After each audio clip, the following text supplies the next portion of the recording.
आज तो थोड़ी सी दौलत हो जाए, सेठ साहब कुर्सी लगा के बैठेंगे,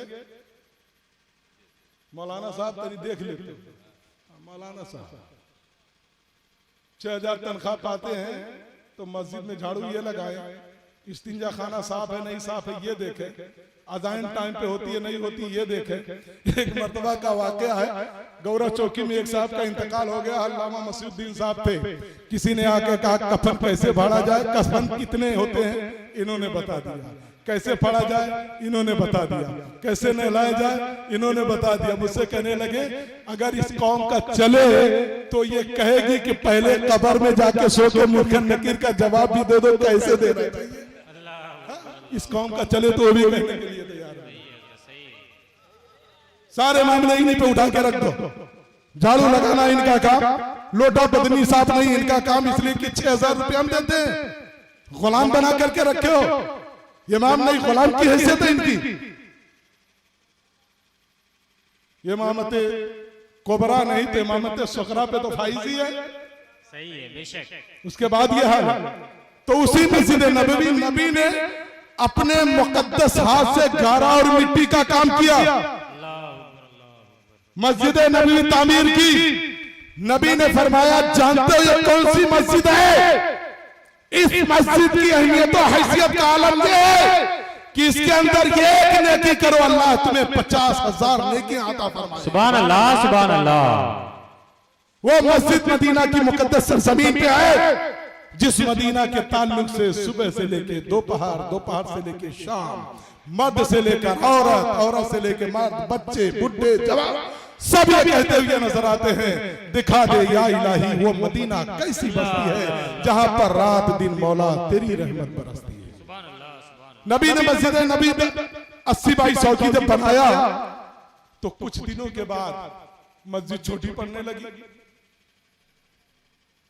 जब मस्जिद छोटी पड़ने लगी तो अल्लाह के मुकद्दस नबी सल्लल्लाहु अलैहि वसल्लम ने बगल में कुछ जमीन थी तो पूछा किसकी जमीन है? बताया 2 यतीम बच्चों की जमीन है। किसकी जमीन है? 2 यतीम बच्चों की जमीन है। मेरे आका ने उन बच्चों को बुलाया, इरशाद फरमाया बेटा ये जमीन तुम्हारी कहाँ? ये जमीन मस्जिद में दे दो, क्या कीमत लोगे? तो उन बच्चों ने जो जवाब दिया था क़यामत तक के मुसलमानों के लिए एक निशाने रहा। उन बच्चों ने कहा था या रसूल अल्लाह हमें कीमत नहीं चाहिए, हमें आपकी रज़ा और खुशनुदी चाहिए। सुभान अल्लाह, सुभान अल्लाह। हमें आपकी रज़ा और खुशनुदी चाहिए, हमें कीमत नहीं चाहिए। और बगैर कीमत लिए उन यतीम बच्चों ने वो जमीन मस्जिद नबवी को दे दिया था। सुभान अल्लाह। फिर कुछ दिनों के बाद मस्जिद नबवी की जमीन कम पड़ने लगी तो अल्लाह के मुकद्दस नबी ने इरशाद फरमाया बगल में जो जमीन है वो किसकी है? तो अल्लाह के नबी ने जब पूछा तो बताया फौला आदमी की। उस आदमी को बुलाया, इधर देखिए, थोड़ा कम हंसिए इसलिए ज्यादा हंसना दिल को मुर्दा कर देता है। इस कान से सुनो, इधर से निकाल। पूछा ये जमीन किसकी? का फौला की। का बुलाओ। वो आदमी आया, अल्लाह के नबी ने पूछा ये जमीन तुम्हारी कहाँ? कहा ये जमीन मस्जिद में दे दो। कहा या रसूल अल्लाह दे देंगे मगर इसकी कीमत मुझको चाहिए। क्या बात है।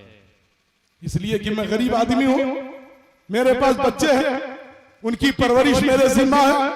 अल्लाह के नबी ने फरमाया कितना लोगे? उसने कहा या रसूल अल्लाह ये मैंने कह दिया कीमत लूंगा, यही बहुत बड़ी बात है। अब इस जमीन की कीमत की तायीन करना मेरे बस की बात नहीं। क्या बात है, वाह वाह। दे दीजिए। हज़रत सिद्दीक़ अकबर आगे बढ़े, इस जमीन की कीमत मैं दूंगा। हज़रत उमर ने कहा मैं दूंगा। हज़रत उस्मान गनी ने कहा नहीं मैं इसकी कीमत दूंगा। हज़रत उस्मान ने उसके हाथ को आगे पकड़ा, आगे लेकर के गए। कितना लोगे? उसने कहा ये नहीं बता सकता। बोल दो कितना लोगे? नहीं बता सकता। हज़रत उस्मान ने कहा ठीक है। अपने ये खादिम को भेजा, 12,000 चांदी के सिक्के। उस जमाने में 12,000 चांदी का सिक्का उस जमीन के लिए दिया। लोगों ने पूछा उस्मान क्या कर रहे हो? उन्होंने कहा ये लम्हे जिंदगी में बार बार आया नहीं करता, ऐसा मौका फिर नहीं मिल सकता, इसलिए कि जमीन खरीद करके मस्जिद में देना हो सकता है ये मेरे लिए दुनिया और आखिरत में बेहतर सबब बन जाए। फिर मौका मिले ना मिले 12,000 चांदी का सिक्का दे करके उस जमीन को लेकर के मस्जिद नबवी में शामिल कर दिया। सुभान अल्लाह, सुभान अल्लाह। नारे रिसालत मसलके आला हजरत पैगामे हक कॉन्फ्रेंस हजरत अल्लामा निजामी साहब किबला। सुभान अल्लाह सुभान अल्लाह। ये जज्बा था, ये शौक था, ये हौसले थे। मस्जिद नबी और बढ़ गई। कितनी बढ़ गई? एक वाकया बता दो। सुभान अल्लाह सुभान अल्लाह। अल्लाह के नबी सल्लल्लाहु अलैहि वसल्लम मस्जिद नबी को और ज्यादा वसी कर दिया। लोग कलमा पढ़ते रहे, आते रहे, कलमा पढ़ते रहे, मस्जिद बढ़ाने की जरूरतें पड़ती रही। एक दिन अल्लाह के नबी सल्लल्लाहु अलैहि वसल्लम तशरीफ फरमा है, साहबा बैठे हुए हैं, इतने में एक सहाबी हकते वाबसा आए और पीछे आकर के बैठ गए। मुस्तफा जाने रहमत ने उनके चेहरे पे नजर को डाला, समझ गए ये मामला कुछ है ना। ये कायद कहते किसे है? एक पेशवा का काम क्या है? पेशवा कैसा होना चाहिए? ऐसा होना चाहिए कि आप भूखे प्यासे आके बैठ जाओ, पेशवा को मालूम नहीं कि भूखा है। जब रुमू से क़यादत से ना आशना नवे इंसान के राहबर हो गए, नूर फहमो फरासत हवा हो गई, लोग गुम कर दे रहे गुजर हो गए। कायद को मालूम नहीं क़यादत किसे कहते हैं, इमाम को मालूम ही नहीं इमामत किसे कहते हैं। कायद उसे कहते हैं कि अपने मुक्तदियों के चेहरों को देखने के बाद पढ़ ले, इसको जरूरत किस चीज की है। बेशक जब मुक्तदी सो रहा हो तो कायद बेदार होकर के उसके जिंदगी के फैसले के बारे में, उसकी किस्मत को संवारने के बारे में गौर व फिक्र कर रहा हो, कायद उसको कहते हैं। वाबिसा करके बैठ गए। नबी ने इरशाद फरमाया, वाबिसा इधर आ। ये महफिल का एक तरीका होता है, जहां जगह मिले वहीं बैठ जाओ। मस्जिद महफिल का जो सदर है उसको इख्तियार होता है कि उसको आगे बुला करके बिठा ले। आप लोगों को फांदते हुए आगे पीछे नहीं जाओ। वापसा आकर के पीछे बैठे। नबी ने फरमाया, वापसा इधर आ। करीब आ गए। नबी ने पूछा, वापसा क्या बात है, कुछ सवाल करना चाहते हो? कुछ कहा नहीं उन्होंने। नबी ने पूछा, वापसा कुछ पूछना चाहते हो? उन्होंने कहा, हाँ या रसूल अल्लाह, कुछ पूछने ही के लिए आया। ये नहीं कहा आप कैसे जान गए, इसलिए कि उनका अकीदा था नबी हैं, गैब की खबर रखते हैं। आज का बदतमीज वहाबी कहता है ना पीठ पीछे की खबर में। साहबी का तो अकीदा है नबी है तो गैब की खबर रखते हैं। आला हजरत ने इसी पैगाम को दिया था, और कोई गैब क्या तुमसे नेहा हो भला, जब ना खुदा ही छुपा तुम पे करो रो। आपने फरमाया, वाबिसा इधर आ, कुछ पूछना चाहते? उन्होंने कहा, हाँ या रसूल अल्लाह, पूछने ही के लिए आया। वाबिसा क्या पूछना चाहते हो? तुम बताओगे कि मैं बताऊं? क्या बात है, सुभान अल्लाह। नबी ने कहा, तुम बताओगे कि मैं बताऊं क्या पूछना चाहते हो? तुम सवाल करोगे कि तुम्हारे सवाल को भी मैं ही बताऊं? वाबिसा ने कहा, या रसूल अल्लाह, आप ही बता दें, ताकि आने वाले वक्त में कोई एतराज करे तो उसका दरवाजा आज ही बंद हो जाए। अल्लाह के नबी ने फरमाया, वाबिसा तुम खैर और शर के बारे में पूछने आए हो। खैर किसे कहते हैं? भलाई।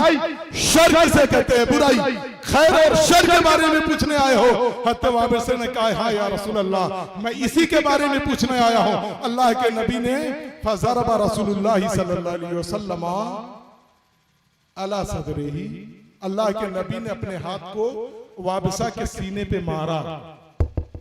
मुक्का नहीं मारा, उंगली से वाबिसा के सीने पे मारा। इरशाद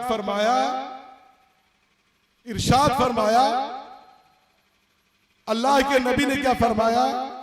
फसअल बिक़ल्बिही, अपने दिल से पूछो खैर क्या है, शर।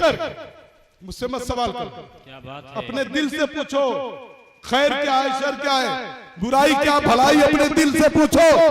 क़यामत तक के मुसलमानों को एक नसीहत है, कोई कितना भी इनकार करे, अगर वो बुराई करता है तो उसका दिल ये मलामत करता है ये बुरा है, और अगर वो अच्छाई करता है तो उसका दिल कहता है कि ये अच्छाई है। इसमें कोई शुबहा नहीं। आप उसको नजरअंदाज करके बुराई करो या अच्छाई करो, ये अलग बात है, मगर हर इंसान का दिल अच्छाई को अच्छाई और बुराई को बुराई की जानिब इशारा देता है।